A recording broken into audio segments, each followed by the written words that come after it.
Hello guys, welcome back to my new blogs. তো guys, আজকে আনার একটা কথা শেয়ার করবো আনার হাতে। কথাটা হলো কি, আঙ্গর মানে আমরা যে প্রবাসী আছি, আমরা যারা বিদেশ কাম করি, কেরালা যারা আমরা কাম করি, আঙ্গর দুঃখ কি কম, মানে আঙ্গর দুঃখ করার মতো আর মানুষ নাই, আঙ্গর দুঃখ করার মতো কেউ নাই দুনিয়ার মধ্যে। আঙ্গর এবার দুঃখ আজকে ধরুন 28 তারিখ। আজকে আমি যে বর্তমান ভিডিওটা শুট করতেছি, এটা 28 তারিখ। এই ভিডিও আনা ভিডিও দেখতেছেন আমার 29 তারিখ। হ্যাঁ, আর এই মাস শেষ হওয়ার মতো আছে আর 2 দিন, 30 তারিখ, 29, 28, 29, 30, তাই না? 2 দিন আছে। আজকে আমি দুদিন কাম ছুটি করবার যায় ঘুমাইছিলাম, আর মুখটা দেখতে ঘুমাই ফাইতেছে না, আর আমি ঘুমাইছিলাম মেলা নিয়ে। তো ঘুমানি পরে হট করে বাইতে একটা ফোন আইছে। একটা মাস হয়ে গেল গা, একটা মাসে ফোন করে নাই। হ্যাঁ, কোনো মাসে ফোন নাই, কিছু নাই আমার মোবাইলের মধ্যে।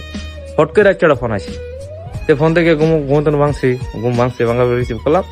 রিসিভ করলাম পরে পয়সা লাগে পাতি, পয়সা পাঠা নাকি কি কমু কই আঙ্গর প্রবাসী ওইসব অবস্থা, মানে কোয়ার মতো নাই আর কি। একটা মাস বড় কাম করি, কেউ একটা মাসে কোনো ফোন করে না, কেউ কিচ্ছু না। হ্যাঁ, কি বা আছি না আছি, কি খাইছি না খাইছি, একটা মাসে জিগে না। জন্ম থেকে আঙ্গর মাস উঠে পরে, হ্যাঁ মাস উঠে পরে আল্লাহর মতে পয়সা দরকার পরে, বুঝলি নাই? আঙ্গর জিন্দিগি বর্তমানে কি হয়েছে, আঙ্গর জীবন হয়েছে বর্তমানে যে এটা ডামগুনি মতন।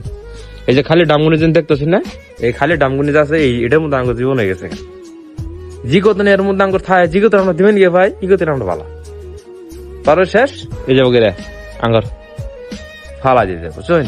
আঙ্গর অবস্থা হয়েছে আবার কি কমো গাই কর্ম কিছু না। আইলাম বরস করার নেগেটিভ মুখ সুখ দিয়ে উঠলাম, কেবল উঠে বরস করা কই দে ওরে তো নাগরিক খালি একবার নাগরিক পয়সা নাই, লগ লগ ঠাস করে ফোন গাড়িয়েছে কর হাতে। মানে পয়সা দিবা না, যদি তোমার আলাপ নাই, পয়সা দিবা আলাপ আছে, পয়সা নাই তোমার খাতে নাই। আঙ্গর এই জীবন আঙ্গর বিদেশি